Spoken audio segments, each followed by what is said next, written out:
Good afternoon. Meryl, thank you for having me today. And Alexis, thank you for your wonderful presentation. It's an honor and a pleasure to be here at this interface of the wonderful work that CHD has done on behalf of all of us on the planet with regard to medicine and teaching us what's really going on underneath the veil of modern medicine. And we feel it's really important to make the connection to food and in a way what happened to food and how that underpins the ability of the global corporatized, somewhat fascist economy to manage now our bodies medically. So I'd first like to add a bit more to where Alexis left off, which is that the modern attack on food and agriculture has been and continues to be an attack on sovereign cultures, communities, and peoples.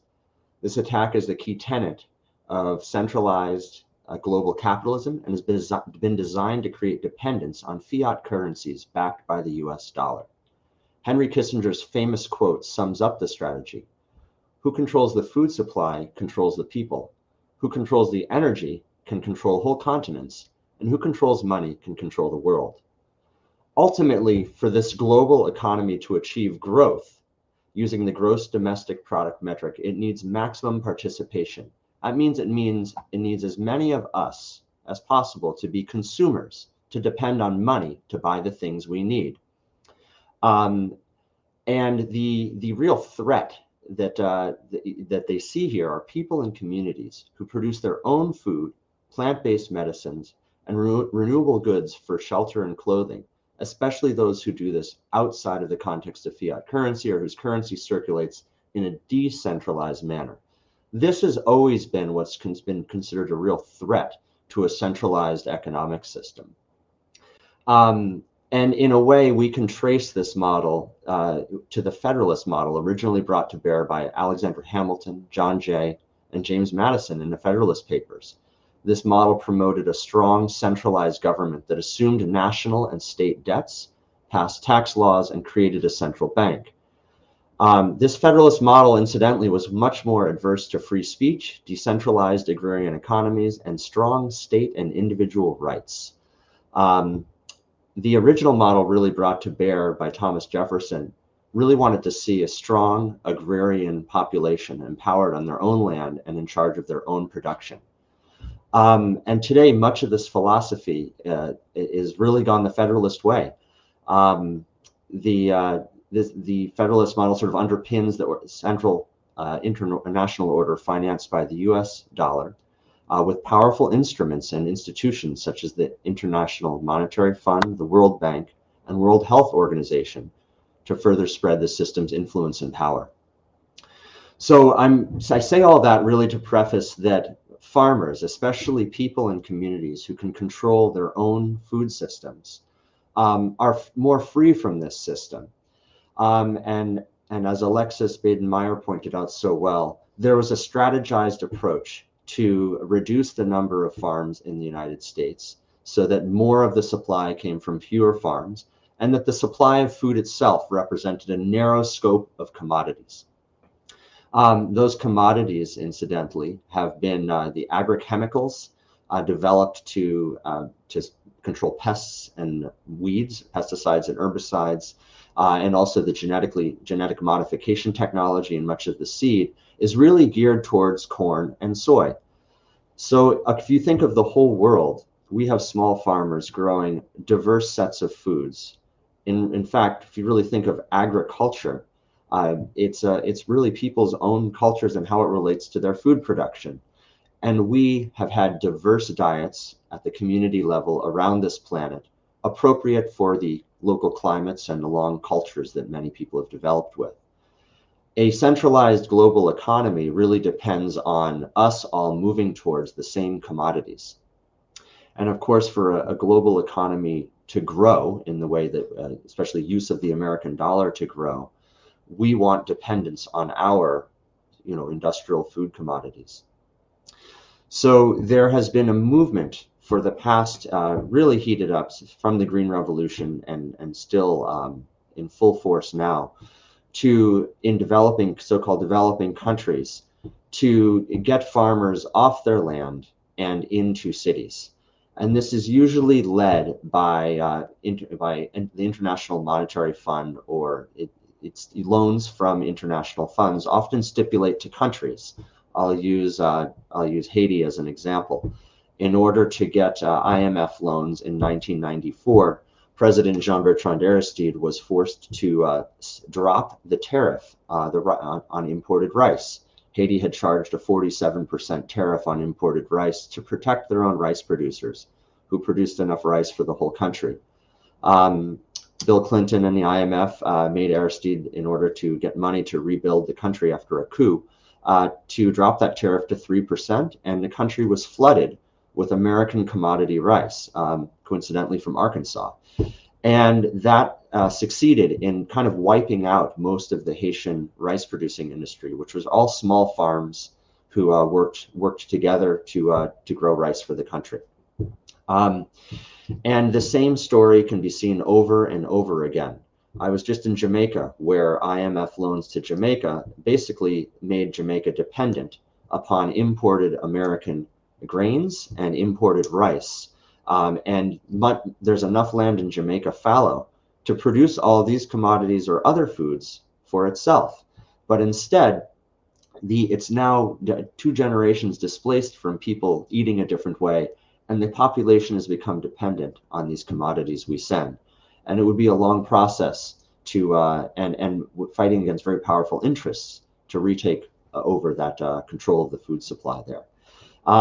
Right now in Mexico, President Manuel Luis Obrador in Mexico has spearheaded a very strong effort to ban genetically modified corn and soy from the United States, or just GMOs in general, and the associated chemical glyphosate that's used to control weeds in corn and soy, GMO corn and soy. And he's facing huge pressure from the United States, from who are threatening to take him to trade court. Tom Vilsack made his first foreign visit to fly to Mexico to pressure Obrador not to do this. And this is because the Mexican government looks at corn and the integrity of its original genetics and as themselves as the breadbasket of corn, and that the genetically modified corn and its pollen that comes from the US and now other places threatens to destroy the very origins of their staple food of Mexico. And he looks at it as a national security issue. Incidentally, it's also an issue of sovereignty. The US flooding the Mexican market with corn started after the signing of the NAFTA agreement. And this really destroyed the local economy of Mexican farmers producing their own corn and providing their own country with food. It also destroyed many of the original open pollinated varieties of corn. So we can see, kind of bringing it back to how a lot of the effort that's already not fully complete in the US, but the effort to remove small farmers and more sovereign or community-based food systems from the land base is all about getting people to move from small farms into the, as Alexis's presentation pointed out, move the manpower into the manufacturing economy, but also into being consumers who need fiat currency underpinned by the US dollar. So today, while this effort is being made from sort of the center of the global economy, farms all around the world, small farmers, know what they're up against. And they're much more aware of it because they're having to survive it than we are aware of it. And there are efforts all over the world to really come back from the brink. And many more of them will be highlighted in further presentations ahead of us. I'd like to highlight a couple sort of attacks on food as well, so that you can understand or start to see how some of this can be perverted. And when we see things in the media that are really about that try to attack the small farm movement and make it look like we're part of the problem, it's often part of a bigger context.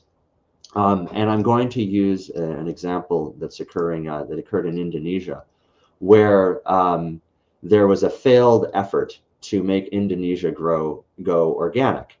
In fact, what happened was Indonesia was bankrupt, and they had built a staged long-term plan to transition to organic over time, to empower their small farmers, make them less dependent on foreign inputs, and not need imported synthetic chemicals, and also to make the country healthier. But there was a tremendous financial mismanagement in the country by President Rajapaksa, and they arbitrarily, they didn't purchase fertilizer that was usually distributed to farmers, and they arbitrarily said they're just going organic overnight. Of course, it was a disaster. The farms weren't ready or trained or organized around organic techniques yet, and production plummeted. And this is all because soils were not given time to rebuild, and small farmers were not given the opportunity to retrain themselves in organic methods or be trained. So the global media attacked this as organic farming fails to feed Indonesia. Organic farming is a threat to the world's food supply, etc. And you'll often see examples made of regenerative, organic, and community-based farming, saying that it can't feed us. But the truth is that much of our land base has been transitioned away from the types of community-based food systems to corn and soy. And the communities where they haven't been transitioned away are under direct attack. And we need to find ways to counter this. So a few examples will be given later today of how communities have banded together to move on from these struggles. But I'd really like to sum up my talk with an explanation of really some of how we can move our way out of this, and what regenerative, organic, and effective original community-based food systems look like. And really, this comes down to how land and communities function. So if you think about our landscapes, we all live in watersheds, and watersheds have historically supported the communities of all life within them by collecting water, storing water, distributing water. Watersheds often contain farmed areas, soils, etc., and the communities that live in them. And the most important thing is that organic and regenerative systems and communities manage their own cycles within these watersheds. They manage their own carbon and nitrogen cycles. They also manage their own nutrient cycles by using compost and local waste. Animal manures, even in past history, managed human manure, drove our systems at the community level. And it also drove a diversity of crops. So appropriate carbon and nitrogen cycling does not work with monocrops of corn and soybeans. They work with multiple interplanted species, and long developed agricultural indigenous knowledge developed in the community and local level for hundreds and hundreds of years. So these are the systems that we've had to rebuild as organic farmers and regenerative farmers. And in many parts of the world, these systems are still clinging on at the community and small farmer level, despite being under attack from a centralized global economic system. And we really need to understand that organic and regenerative agriculture is about communities and people at the appropriate scale to their landscape, coming back together to manage our own carbon, nutrient cycles, water cycles, to grow diverse food at a small scale and eat it directly and trade it as directly as possible. Because when we eat commodified food that's based on corn or soy, we are actually driving the underpinning of the global economy, which is industrial food. Industrial food leads to an unhealthy body that leads to the need for industrial modern medicine.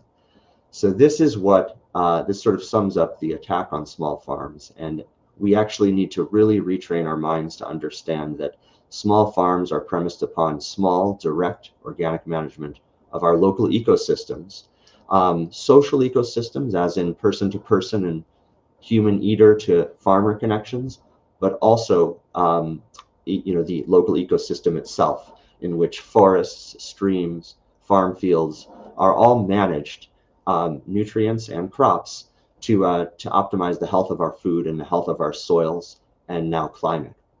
So with that, I'd really like to pass this back to Meryl. I thank everyone for the opportunity to speak with you today and look forward to the rest of the symposium.